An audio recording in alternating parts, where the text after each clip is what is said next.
The 17 News at Sunrise podcast is brought to you by Clinica Sierra Vista. Welcome back to the 17 News at Sunrise podcast, where we share your news on your schedule. Working in the spirit of the Golden Empire, this is 17 News at Sunrise. Good morning here at 5 a.m. Thanks for waking up with us. It is finally Friday. I'm Maddie Jansen alongside Alex Fisher. And this morning, a man is in custody after allegedly stabbing a complete stranger. It happened just before 5 p.m. yesterday in an apartment complex off Buck Owens Boulevard. Police say Dupree Jackson approached a man he did not know and began stabbing him without provocation. Officers say a Good Samaritan followed Jackson, and officers were able to take him into custody. We are told the person stabbed is expected to survive. Police say Jackson is on post-release supervision after a previous arrest for assault with a deadly weapon. And we have new details on the officer-involved shooting that happened last weekend in South Bakersfield. Court records show that deputies say they got a call from the nephew of Juan Campos Jr. Saturday night, saying Campos had just shot into their family's home on Casa Loma Drive. Campos was reportedly trying to break through the front door while the family was lying on the ground seeking cover from gunfire. Deputies say 2 children were inside the home as the chaos unfolded. By the time deputies arrived, Campos was reportedly hiding in a bedroom in the back of the home. Deputies say they made several announcements for Campos to show his hands before entering the room, and they eventually pushed the door in. That's when Campos allegedly pointed a gun at one of the deputies, prompting an officer to open fire. If you point a gun at me, I'm going to charge you with attempt murder. You don't have to pull the trigger. I don't have to wait for you to pull the trigger. The fact that you point a gun at me, you can expect your butt to get shot off. And that's just the nature of an officer. We don't have to wait until the event is over with to see if we live or die. If you point a gun at somebody, at a police officer, you can expect to get shot. That was Sheriff Donnie Youngblood yesterday here on Sunrise. Investigators say a semi-automatic handgun was recovered at the scene. The deputy who shot Campos, identified by court documents as Deputy Jeffrey Ott, is on paid administrative leave. There are conflicting reports as to how many shots were fired. Campos remains hospitalized and was unable to make his scheduled court appearance yesterday. No deputies were hurt. Turning to a case of one of the biggest ongoing issues here in Bakersfield. Another deadly hit and run overnight, this time on Weed Patch Highway. CHP says it happened just after 8 o'clock. This is near Blackburn Street. Officers say at least 1 person is dead. No further information has been made available. We will continue to follow this story and bring you updates as soon as we learn more on 17 News and on our website, kget.com. The man suspected of leaking classified documents on the internet will appear in federal court later this morning. The Justice Department says he was taken into custody yesterday without incident. NBC's Bree Jackson has the latest in Washington. The suspected leaker of highly classified documents in custody after heavily armed agents swarmed his Massachusetts home. The Justice Department arrested Jack Douglas Teixeira in connection with an investigation into alleged unauthorized removal, retention, and transmission of classified national defense information. The Justice Department says the 21-year-old Air National Guardsman worked in the intelligence wing of the Guard. The leak exposed important documents, including intel about key U.S. allies and Russia's war against Ukraine. Military officials say they have measures in place to safeguard such sensitive government secrets. This was a deliberate criminal act, a violation of those guidelines. Lawmakers say they plan to examine why this happened and how to prevent future leaks. This is very dangerous. When you hear stories like this of someone who's doing this for aggrandizement for the purposes of promoting themselves, especially with just kids and are looking this almost as a game itself. The Defense Department is assessing the scope and scale of the leak, as well as the damage to national security. President Biden appeared to downplay it. I'm not concerned about the leakages, and I'm concerned that it happened. But there's nothing contemporaneous that I'm aware of that is of great consequence. The Justice Department's criminal investigation is ongoing. And this case is raising serious questions about access to government secrets. U.S. officials say they have already limited who receives certain information and will further tighten guidelines if needed. In Washington, Bree Jackson, NBC News. New numbers paint a clearer picture of just how many people in Kern County are homeless.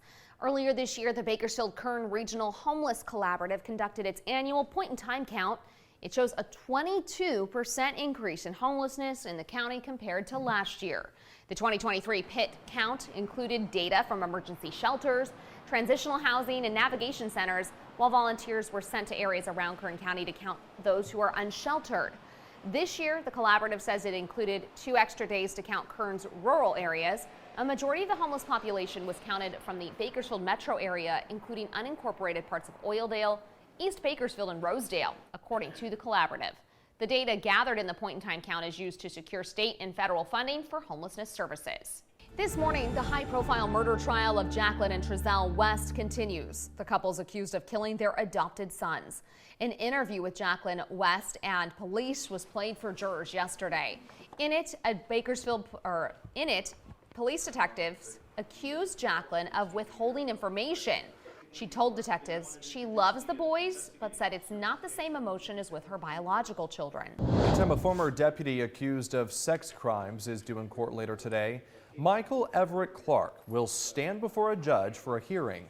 The accusations come from a number of women and were first reported in 2019. One of the women said Clark tried to kiss and touch her, then exposed himself after she turned him down while he was giving her a ride home in his patrol car.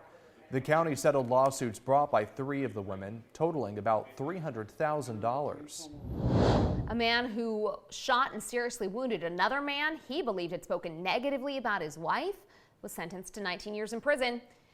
Chesra Carbajal was found guilty of attempted murder and other charges 2 months ago. He's accused of shooting a man in the head on Elmo Highway late last February. The man shot survived. This morning, questions are mounting about the future of a Bakersfield College professor. Dr. Matthew Garrett accused of immoral and unprofessional conduct against fellow faculty. 17's Michaela Armstrong has more on what the professor had to say about the accusations. He's never said anything racist. Tensions rose at the Kern County Community District Board meeting as speakers discussed the charges against former Bakersfield College history teacher Dr. Matthew Garrett before the board made its decision whether the charges warrant his firing. Garrett is accused of immoral and unprofessional conduct, dishonesty, and more against fellow faculty and students, and was in the meeting to present his case. In many instances, I bit my tongue and let the accusations go uncontested. But sometimes I did respond back, and I held firm to truth. And I was always professional. Garrett is a staunch conservative and says the charges against him go against his First Amendment rights and that the claims against him are false. Violating my First Amendment rights, whistleblower protections, tenure, the faculty contract, and basic tenets of due process to expel a respected, award-winning professor will not solve anything. It will make it much, much worse. Is this really the college you want to create? Welcome to a lot of support. We don't have to agree with one another, but we need to value everyone's opinion. We need to value everyone's thought. But his case was also met with opposition. Do not get lost in this idea that this is about free speech. That is not what this is about. Terminate Matt Garrett. If you allow professors like this to remain unpunished, what message are you sending to the students? However, he walked away with no answer as to if he will return as a professor or if the board will continue to move forward with the charges against him and fire him. Michaela Armstrong, 17 News. And it was a murder that shocked those in the tech industry and beyond. The founder of Cash App stabbed to death in San Francisco, and now a stunning arrest in the case. NBC's Miguel Almaguer reports.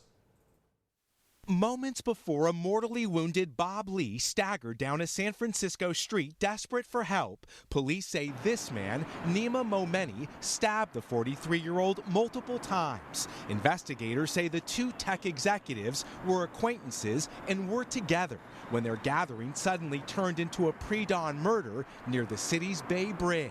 The evidence is that they knew each other, and there's still more to delve into in terms of what the depth of that relationship was. Momeni, who's 38, was arrested during an early morning raid at his Bay Area home.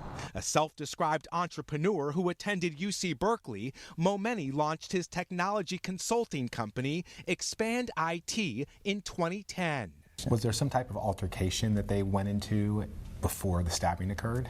Not exactly. I can't disclose. Lee, a tech titan perhaps best known for creating Cash App, called 911 after he was stabbed at 2:35 a.m. Tuesday. There's a male screaming help, saying someone stabbed me, advised he's bleeding out. TheDailyMail.com obtained this surveillance video and says Lee was seen trying to wave down help minutes before officers arrived. Now, 9 days after the murder, authorities confident they have their killer, who's expected in court tomorrow.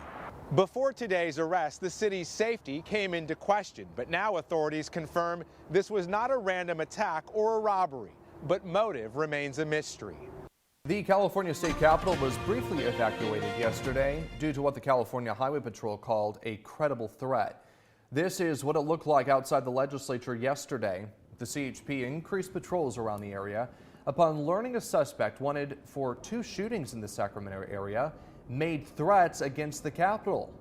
All lawmakers and other attendees were safely evacuated. Some describe the tense situation. You know, you just never know. It was April's Fool, and it's like the session's not going to be here.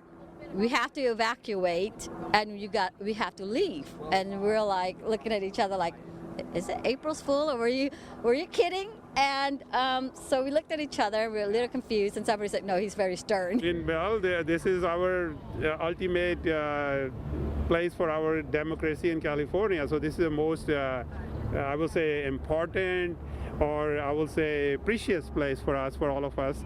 So it's very sad to see that they have to evacuate it, but in the end, safety is more important. Police identified the suspect as 30-year-old Jackson Penny of Hayward. Penny was taken into custody several hours ago. The 17 News at Sunrise podcast is a production of KGET and Nexstar Media Group. For more on all of the headlines in today's show, head to kget.com.